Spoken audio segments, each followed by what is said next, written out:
Thank you, Mr. Chairman, Vice Chair, members of the committee. Thanks for the opportunity for us to be here to present you the intelligence community's 2025 annual threat assessment. I'm joined here this morning by my colleagues from the CIA, DIA, FBI, and NSA.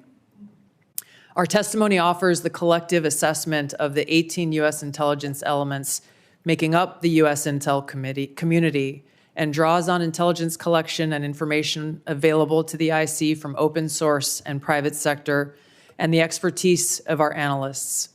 This report evaluates what the IC assesses most threatens our people and our nation's ability to live in a peaceful, free, secure, and prosperous society. As you know, we face an increasingly complex threat environment that is threatening us here at home and our interests abroad. I'll begin by focusing on what most immediately and directly threatens the United States and the well-being of the American people: non-state criminal groups and terrorists putting American lives and livelihood at risk. Then I'll focus on the key nation states who have the capability to threaten the interests of the United States. In this complex environment, non-state and state actors are able to exploit or take advantage of the effects of each other's activities. Conventional and asymmetrical capabilities, even the traditionally weakest of actors are able to acquire from available advanced technologies, creates an even more complex and serious threat landscape. First, I'll highlight the threats presented by several non-state actors. Cartels, gangs, and other transnational criminal organizations in our part of the world are engaging in a wide array of illicit activity, from narcotics trafficking to money laundering to smuggling of illegal immigrants and human trafficking, which endanger the health, welfare, and safety of everyday Americans. Based on the latest reporting available for a year-long period ending October 2024, cartels were largely responsible for the deaths of more than 54,000 U.S. citizens from synthetic opioids.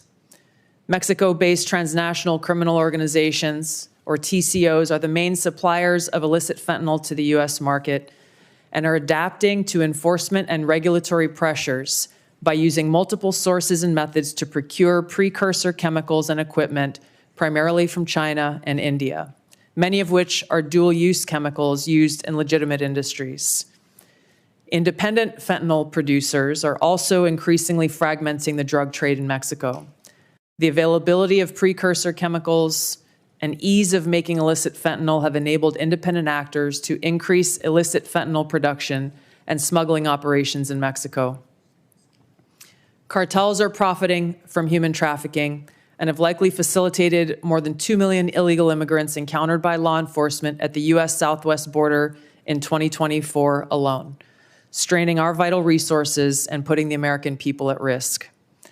Criminal groups drive much of the unrest and lawlessness in the Western Hemisphere. They also engage in extortion, weapons and human smuggling, and other illicit and dangerous revenue-seeking operations, including kidnappings for ransom, forced labor, and sex trafficking. These and other human traffickers exploit vulnerable individuals and groups by promising well-paying jobs while confiscating their identification documents. They operate in the shadows, exploiting lawlessness in various areas and using coercion and intimidation to control their victims. While these key drivers of migrants are expected to persist, heightened U.S. border security enforcement and deportations under the Trump administration are proving to serve as a deterrent for migrants seeking to illegally cross U.S. borders. U.S. Border Patrol apprehensions along the southwest border in January 2025 dropped 85% from the same period in 2024. Transnational Islamist extremists such as ISIS and al-Qaeda and affiliated jihadi groups continue to pursue, enable, or inspire attacks against the United States and our citizens abroad and within the homeland to advance their ultimate objective of establishing a global Islamist caliphate. This includes heightened efforts to spread their ideology to recruit and radicalize individuals in the U.S. and the West. While the New Year's Day attacker in New Orleans had no known direct contact with ISIS terrorists, he was influenced and radicalized by ISIS ideological propaganda, as one example. Al-Qaeda and its affiliates continue to call for attacks against the United States as they conduct attacks overseas. These jihadist groups have shown their ability to adapt and evolve, including using new technologies and tactics to spread their ideology and recruit new followers. A range of non-state cyber criminals are also targeting our economic interests, critical infrastructure, and advanced commercial capability for extortion, other coercive pursuits, and financial gain. These actors use a variety of tactics, including phishing, ransomware, and denial of service attacks, to disrupt our systems and steal sensitive and lucrative information using available technologies and U.S. cyber vulnerabilities. Ransomware actors last year, for example, attacked the largest payment processor for U.S. healthcare institutions. And another set of criminal actors conducted cyber attacks against U.S. water utilities. Some of these non-state cyber actors also operate as proxies for or emulate similar activities carried out by major state actors. While these non-state cyber actors often seek financial and intellectual property gains, they also carry out cyber operations for espionage purposes, targeting our critical infrastructure. Turning to key state actors, the IC sees China, Russia, Iran, and North Korea engaging in activities that could challenge U.S. capabilities and interests, especially related to our security and economy. These actors are in some cases working together in different areas to target U.S. interests and to protect themselves from U.S. sanctions. At this point, the IC assesses that China is our most capable strategic competitor. Under the leadership of President Xi Jinping, the People's Republic of China seeks to position itself as a leading power on the world stage, economically, technologically, and militarily. Beijing is driven in part by a belief that Washington is pursuing a broad effort to contain China's rise and undermine CCP rule. China's most serious domestic challenge is probably China's slowing economy and potential instability if socioeconomic grievances lead to large-scale unrest. Growing economic tensions with the United States and other countries could also weigh on China's plans for economic growth and domestic job creation. China's military is fielding advanced capabilities, including hypersonic weapons, stealth aircraft, advanced submarines, stronger space and cyber warfare assets, and a larger arsenal of nuclear weapons. While it would like to develop and maintain positive ties with the United States and the Trump administration to advance its interests and avoid conflict, China is building its military capability in part to gain advantage in the event of a military conflict with the United States around the issue of China's efforts toward unification with the Republic of China, or Taiwan. China's military is also expanding its presence in the Asia-Pacific region with a focus on disputed territorial claims in both the East China and South China Seas. Beijing is advancing its cyber capabilities for sophisticated operations aimed at stealing sensitive U.S. government and private sector information and pre-positioning additional asymmetric attack options that may be deployed in a conflict. China's cyber activities have been linked to multiple high-profile breaches, including last year's massive compromise of U.S. telecom infrastructure, commonly referred to as Salt Typhoon. Beijing currently dominates global markets and strategically important supply chains, for example, with the mining and processing of several critical minerals. In December, China imposed an export ban to the United States on gallium, germanium, and antimony, all of which are important to the production of semiconductors and our defense technologies. This was in direct response to U.S. export controls on chips designed to broadly limit PRC access to advanced chips and chip-making equipment. China also aims to compete in other critical global industries, including AI, legacy semiconductor chip production, biomanufacturing and genetic sequencing, and medical and pharmaceutical supply production. Leveraging often heavily state-subsidized production at greater scale, lower costs, and weaker regulatory standards than required in the West, Beijing's strategy has given it a leading position in many parts of these sectors and supply chains that support them. In 2023, for example, China had 5 first-in-class domestic drug approvals and 3 FDA approvals. Turning to Russia. Russia's nuclear and conventional military capabilities, along with its demonstrated economic and military resilience, make it a formidable competitor. Moscow has more nuclear weapons than any other nation that could inflict catastrophic damage on the United States and the world in the event of a major war that Russian leaders feared put them and their regime at serious risk. In late 2024, Russia announced updates to its public nuclear doctrine, expanding the conditions under which Russia would consider using nuclear weapons. Russia is building a more modern and survivable nuclear force designed to circumvent U.S. missile defense through reliable retaliatory strike potential. Russia intends to deter the U.S. by holding both the U.S. homeland at risk and by having the capabilities to threaten nuclear war in a conflict.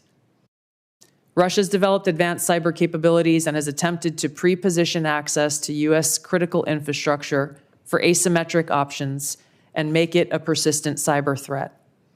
Russia's cyber activities have been linked to multiple high-profile breaches, including the 2023 hack of Microsoft. Russia is also fielding new capabilities in anti-satellite weapons meant to degrade U.S. and allied space infrastructure. Among Russia's most concerning developments is a new satellite intended to carry a nuclear weapon as an anti-satellite weapon, violating long-standing international law against such activity and putting the U.S. and global economy at risk. Iran continues to seek expansion of its influence in the Middle East, despite the degradation to its proxies and defenses during the Gaza conflict. Iran has developed and maintains ballistic missiles, cruise missiles, and UAVs, including systems capable of striking U.S. targets and allies in the region. Tehran has shown a willingness to use these weapons, including during a 2020 attack on U.S. forces in Iraq and in attacks against Israel in April and October 2024.